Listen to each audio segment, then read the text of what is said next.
remember we were talking about the machine learning, was when it said what is the most important single, it's not necessarily a cause, but association with cardiovascular disease. What's the most potent finding they came across? It was a thing called chronic obstructive pulmonary disease, which used to be called chronic bronchitis in the old days, and sometimes it's called other things. But basically, it means that your lungs are damaged, often by smoking. But coal miners, this can happen to people working in highly polluted environments. And you think, well, how can lung damage increase your risk of cardiovascular disease? Well, the answer is, as we've discussed, if you smoke, if you take in toxic substances through your lungs, they escape into your bloodstream. And once they're in your bloodstream, they can cause all this downstream damage. So it's precisely the same thing going on again. And this is, well, to an extent, this is the intellectual sort of almost satisfaction of saying, that fits, that fits, that fits, this fits, that fits. Oh, okay, find me things that don't fit. Well, I have looked, but at the moment, it does seem that they all fit, even into one part of it. Yeah. And I have looked as well because, well, not the only reason. The fundamental art of problem solving is to look to disprove your hypothesis, not prove it. Any moron can go and prove it and find some associations and even pretty good looking evidence. The real problem solver seeks to disprove. And at the end of the process, when you cannot disprove any element, largely, you've arrived. It's the opposite of what all these academics do. It's astonishing. But the COPD as well, COPD is almost nowadays, whatever about coal miners, it's almost a diagnosis for insulin resistance. It's so intimately bound to insulin resistance state. And another one occurred to me is the focal nature of atherosclerosis, very simple one. I used to say, well, okay, you got high cholesterol here and you got high cholesterol here. You have no plaque here, it's shiny, beautiful artery. You got a massive plaque here, it's going to kill you. And the same will apply to a low cholesterol person. So the focal nature alone also ties in beautifully to the jigsaw. And if you think of all the cholesterol nonsense we were talking earlier, well, it wasn't our nonsense, it's their nonsense, but still. You take all the examples and anomalies. The Catavans, lowest heart disease on the planet, even up to aged levels, they have almost no calcification when they study them. Incredibly low heart disease. The Americans, kind of the worst on the planet. The Catavans have the same kind of particle number of LDL, the super measure of LDL. And yet they have no heart disease and these guys have it. You got the old guy you were referencing who had a 17 millimole or something like 700 or 800 milligram cholesterol, and he had clean arteries in his late 60s, and they've been looking at him for 20 years. And then you got the young guy with the sickle cell, as you described, that damages and strains the arteries, low cholesterol, but getting limbs amputated from atherosclerosis. All explainable with the proper process you described. All of these. Sickle cell disease, which is where your blood vessels are sickle shaped, so they're sharp and pointy at one end, to be super simplistic. And you can find examples of there's particular case history of a 14-year-old boy, I think it might be 12, I think he was 14, who came in with gangrene of his left foot, and because the circulation to his foot was so severely compromised, because he had severe atherosclerosis in the arteries in his leg, also his other leg, and every other major artery in his body. His brother had died age 5 of a stroke. He had sickle cell disease. And you say, well, how can sickle cell disease be causing these problems? Well, the answer is, and in fact, the authors of the paper wrote it themselves. They said, severe biomechanical damage to the lining of the arteries is what is causing the problem. So, well, yeah, I entirely agree with you. Why don't you take that one step further and say, well, therefore, that is what's causing the problem for everybody. Now, the kidneys are hugely vascular, and they've got enormously complicated capillary systems inside them for the waste products that go in and out of the kidney function, the nephrons. If you damage these endothelial cells, your kidneys are starting to struggle, and because the diabetes damages the small capillary in glycocalyx, you get this what they call microvascular disease, MVD, which many people say is a different thing than atherosclerosis. Well, it is, because obviously you couldn't have an atherosclerotic plaque in a capillary, as I've likened it to a snake swallowing an elephant. There isn't any room for an atherosclerotic plaque in the capillary. What happens in capillaries instead is they just blow up, they burst, they die. So what it looks like is very different. The process is basically you damage the endothelial cell dies, the capillary bursts. You've no longer got a capillary. So your problem is it starts to kill off nephrons in your kidneys.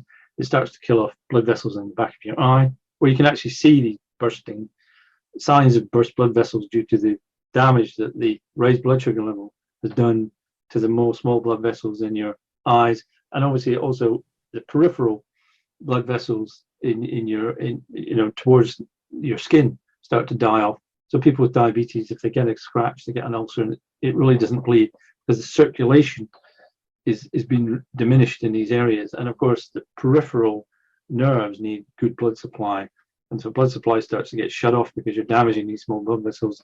You start to lose sensation in your fingers and your feet. And it's exactly the same process as is causing the atherosclerosis in the larger vessels, because in the larger vessels, the glycocalyx is obviously still there. The damage to your endothelium is still there. And this is what is going on. So in a way, it's very simple then to link, you want to link sepsis to diabetes.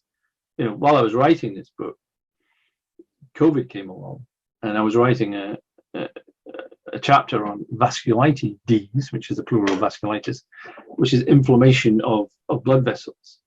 And it became clear that what COVID-19 was doing was essentially the same thing, as you can see in acute vasculitis. And what's happening is with COVID-19, obviously, it gets into endothelial cells primarily, where it multiplies and then bursts out and kills the cell, or alters it, or alerts the immune system there's something not very nice inside me, please come and kill me, which is what cells do. When a cell's infected with a virus, it releases things called cytokines, which are basically messengers, proteins, and says, I'm infected, and cells around it start listening to that, and the immune system goes, right, well, if you're infected, matey, I'm coming to kill you. So this is what they call the cytokine storm, which is this process where the immune system winds itself up. This COVID is within cells. These cells have mutated themselves slightly. They're releasing pleas to be destroyed, and the immune system comes and it destroys them. And that's when you get the blood clotting and the serious damage from COVID in the cardiovascular system after it's moved out of the lungs, if you like. Autoimmune diseases, where quite often affect the circulatory system. So they're called vasculitis. So you have rheumatoid arthritis causes a vasculitis. Systemic lupus erythematosus causes a vasculitis. There are pure vasculitis diseases as well, and they cause premature heart disease. And increasingly, people are recognizing that if you look at a plaque area in an artery, which is actually, the artery remains circular, by the way. If you look at it, basically what you see is if you do angiograms on arteries yearly on people who've got known heart disease, what you don't see is that it gradually thickens and does that. What happens is you'll look and it'll suddenly be that size, and then it'll suddenly be that size. It's called phasic growth, right? It doesn't gradually increase as LDL gets into your blood vessel one molecule at a time. What's happening is you're getting a clot.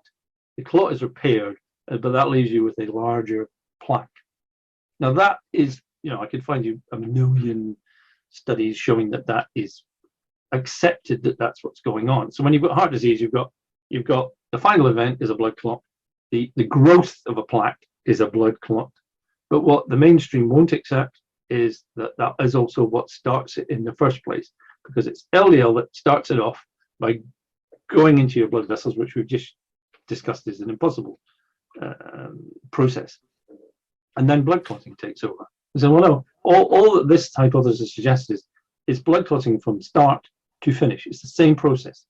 It's the same process all the way through.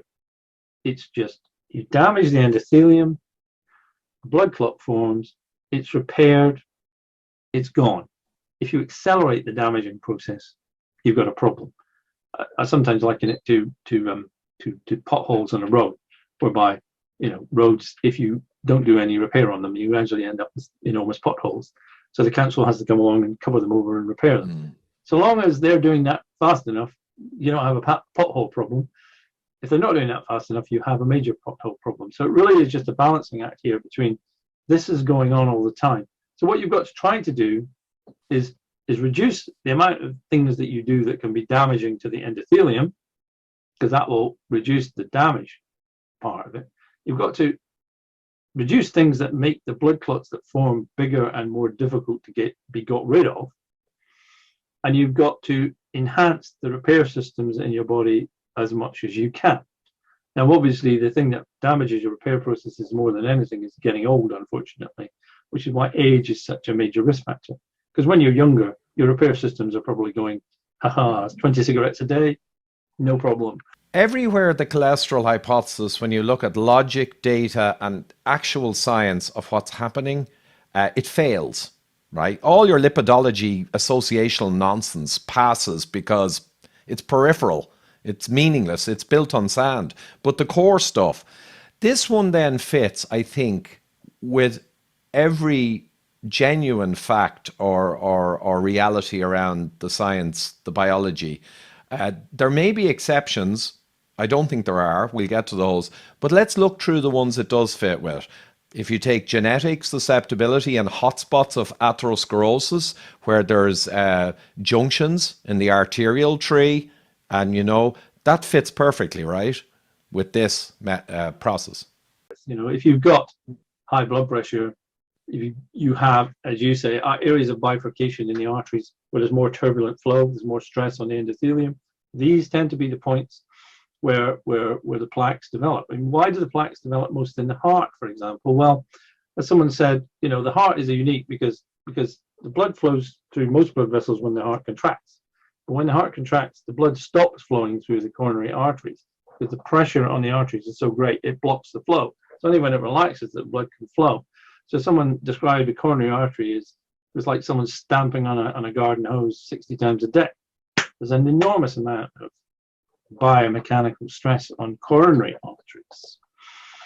So that fits with that. The blood pressure is a thing. I mean, when you look at smoking, yes, well, clearly smoking, we can see that it damages the lining of the blood vessels.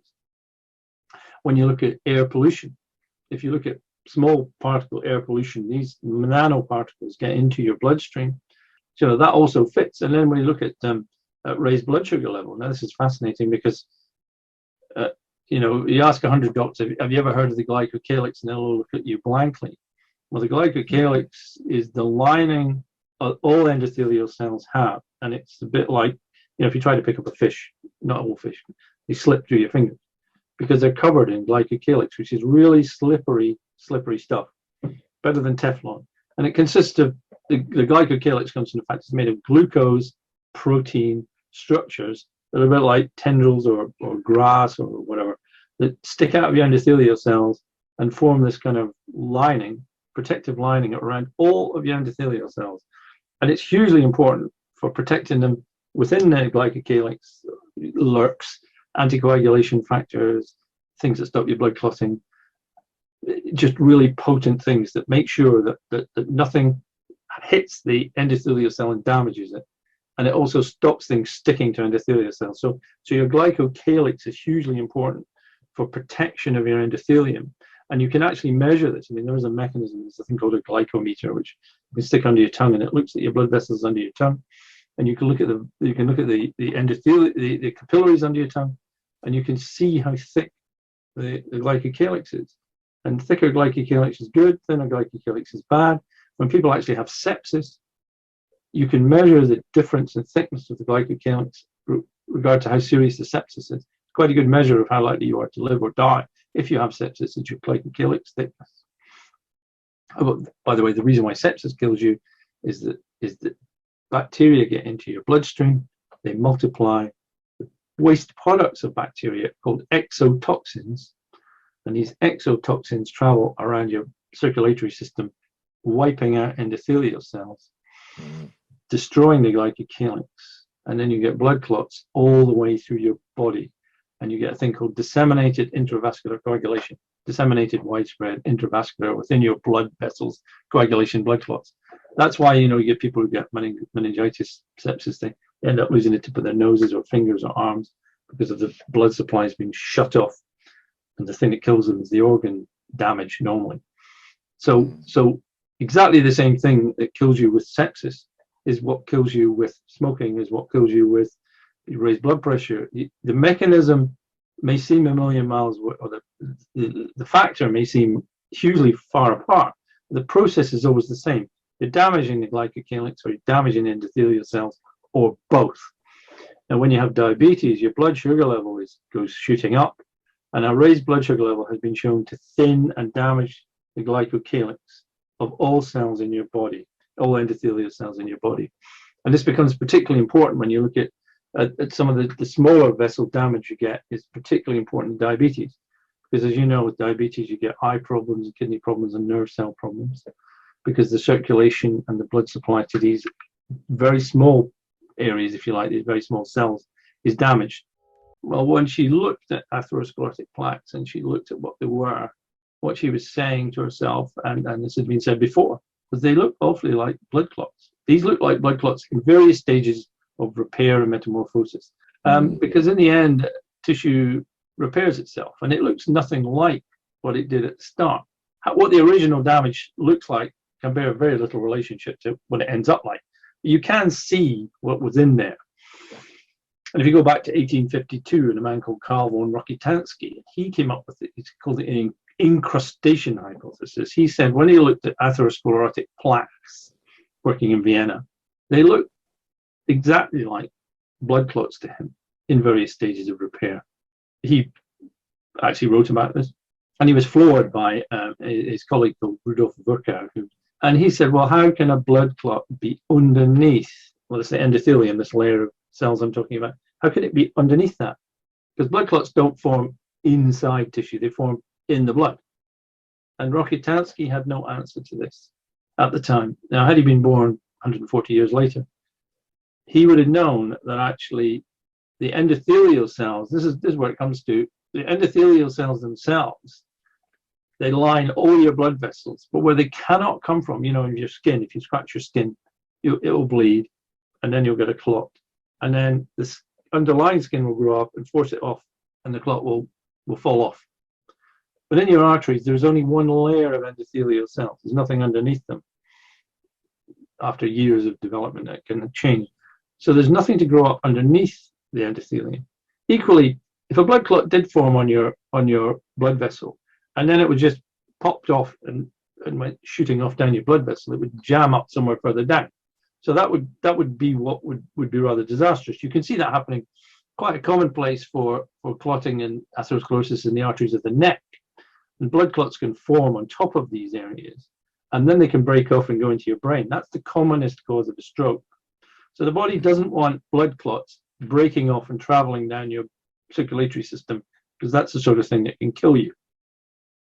So assume for the sake of argument, you've got a blood vessel, the endothelial cells are lining it, and some of them get damaged, and then a blood clot forms on top of it. This is the basic start process, endothelial damage. So you've got a blood clot, it's stuck to your artery wall. What are you going to do with it? Well, the first thing you do is you shave it down, and there's processes called fibrinolysis, which shave the clot down. But obviously, if you shaved it down to nothing, then all you'd have was a further exposed area, and a blood clot would just form, and then another blood clot would form, that would be a stupid process. So the bit of the blood clot that's most closely attached to the artery wall doesn't get shaved down. So what happens is your bone marrow produces new endothelial cells. They're called endothelial progenitor cells because they're kind of immature. They float around in your bloodstream. I don't know how many, it's a trillion in your bloodstream. When they see an area of damage, they attach themselves to it, and then they grow into fully mature endothelial cells. And another one grows here, one grows here, one grows here. And eventually what you have is a new layer of endothelium on top of the blood clot. And the blood clot is now underneath the endothelium. So Rockitansky didn't know that could happen. Had he known that process, had he known there were cells, these cells were only discovered in the mid-1990s. No one knew they were there before. I looked at research from the 1960s where they deliberately damaged blood vessels of animals and saw these funny spindly shaped cells appearing and still couldn't work out what they were looking at. Anyway, that's what happens. So you then end up, you've got a little bit of a blood clot inside your blood vessel wall, and normally the repair systems would come and get rid of it and it would be gone. That's happening probably, I hate to say to, all the time. Now, people who smoke cigarettes, if you get a healthy volunteer who smokes one cigarette, you can see, because you can measure endothelial cell damage and death, a thing called microparticles appear in your bloodstream. And you get a healthy volunteer to smoke one cigarette, and you can find millions of microparticles floating around in your bloodstream. So you've killed millions of endothelial cells. At the same time, your bone marrow is stimulated to produce more endothelial cells, so the repair process kicks in parallel with the damage, which is good news. So of course, in the end, if you damage too rapidly, your repair systems cannot keep up.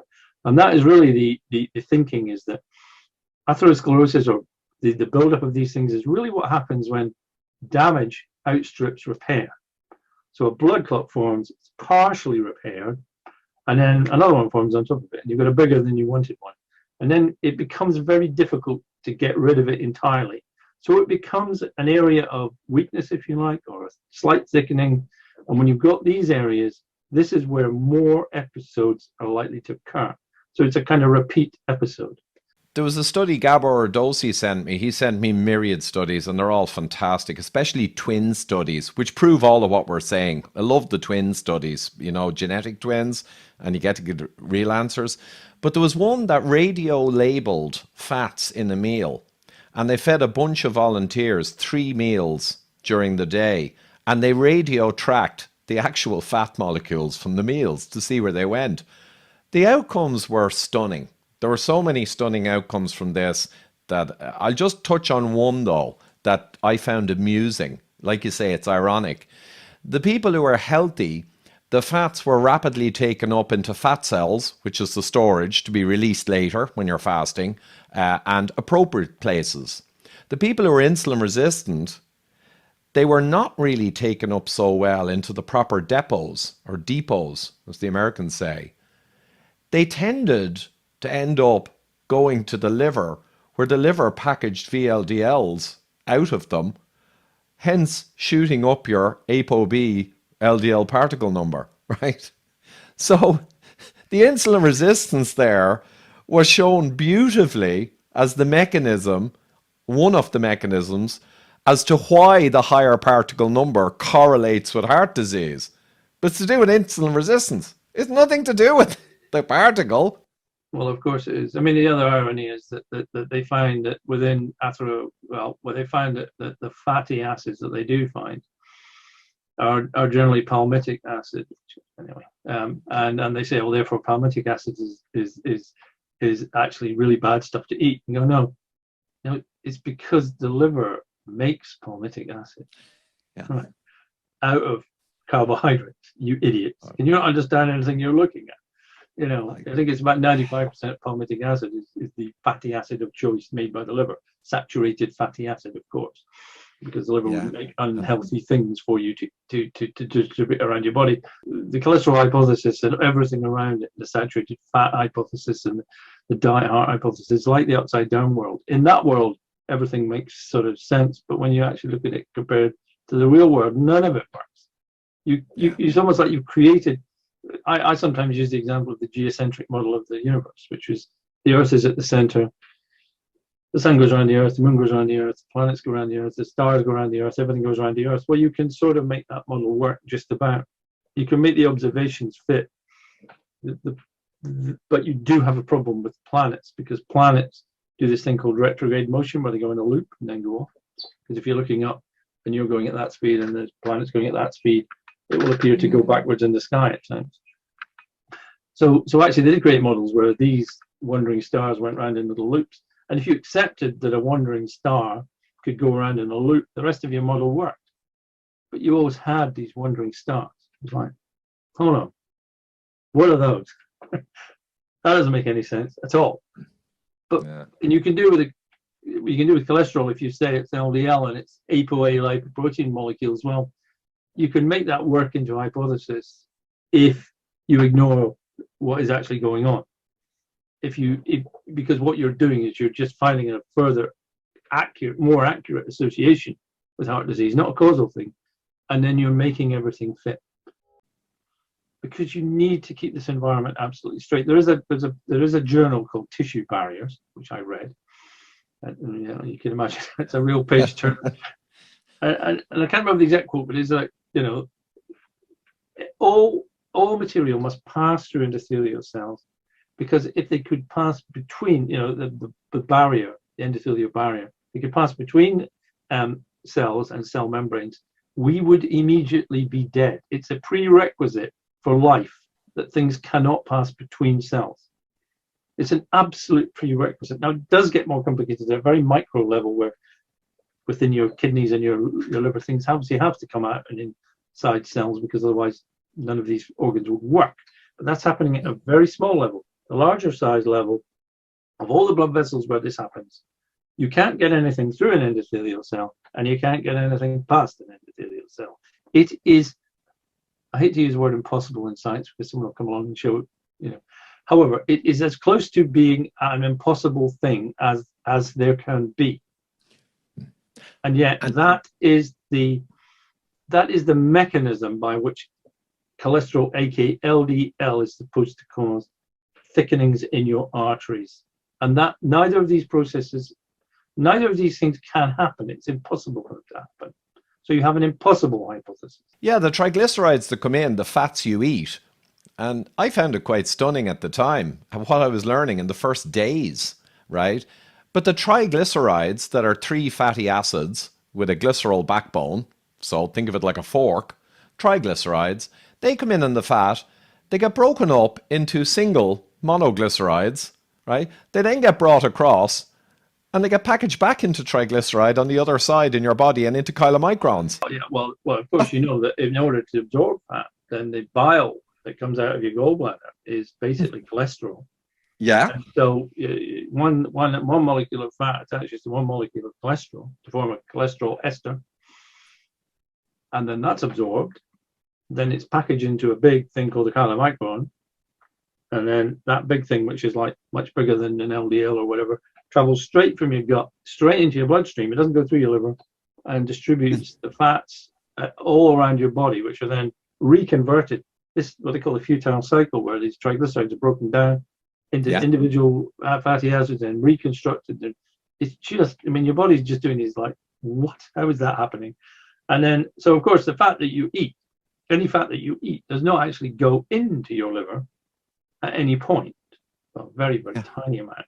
The fat that's in your liver is actually made from carbohydrates or sugars. So the irony is, I mean, it's like, do you not even know these things? I mean, people just don't even know these things. It's amazing, isn't it? So the fat you eat ends up in a big bloody great thing called a chylomicron that travels around losing all its fat until it's shrunk from the size of a basketball to the size of a golf ball. And then the liver says, well, I'll have that then, incorporates it in, breaks it down, does what it does with it. But if you eat carbohydrates, whatever the carbohydrate sugars, they're turned into simple sugars, go to your liver. The liver thinks, I've got too many of these kicking around. The only thing I can do is convert them into fats, fatty acids, stick them into a thing called what we call a triglyceride, which is a VLDL, transport them out of the liver, where they then travel around the body losing their fats, and then come back to the liver as an LDL, and the liver says, right, I'll have that back again. I mean, one of the fascinating things was David Diamond told me this, and I presumed it was true, but I'd never seen it proof. If you have young children who've got really severe raised cholesterol called homozygous familial hypercholesterolemia, and their cholesterol levels, LDL levels can be 60, where they're normally 3. Now, this does cause problems because your blood's like goo, if you like. And anyway, if you do a liver transplant on these children, their LDL level straight back to normal.